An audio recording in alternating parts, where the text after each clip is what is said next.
Next up is rear main steel installation.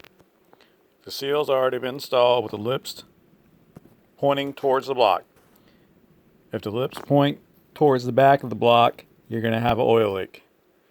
Ask me how I know. I don't typically use these. I throw them in the trash. A lot of guys have, a lot of guys don't. My personal preference is to go in the trash. I put the cap in, but the cap is not completely flush.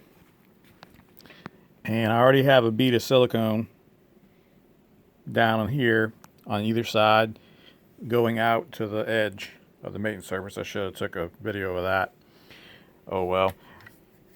This is my favorite sealer in the world. As most of y'all know, I'm an ex-GM line tech. This AC Delco stuff is really good stuff. There's the part number. The next thing I'm going to do is I'm going to pump it in here until it oozes out. Okay, so both cavities are pretty much pumped full of this GM gray sealer. And you can see it's oozed out. Pretty good on this side. Not so much on that side, but that's okay.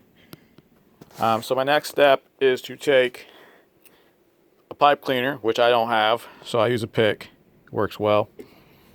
And then I like to dip it in water. The water is supposed to help the RTV cure up faster. Although this engine won't be fired today or tomorrow, it should still be cured up. But in the case of it was going to be fired tomorrow morning, like an in-the-car rear seal job, this is not a bad idea. That's why the pipe cleaner helps. So out it comes. We're going to stick it in there. Hear all the air coming out? Okay, we're going to repeat to the other side. Alright, now both cavities have been refilled.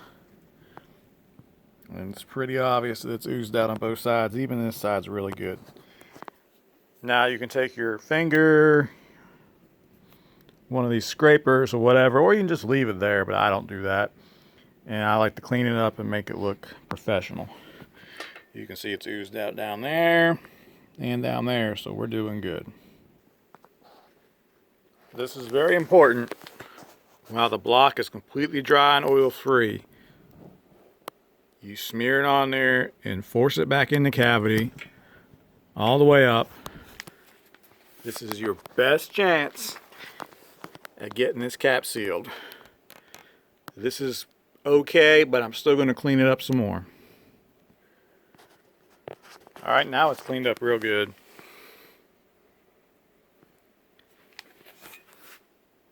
I put my name on that job, no problem.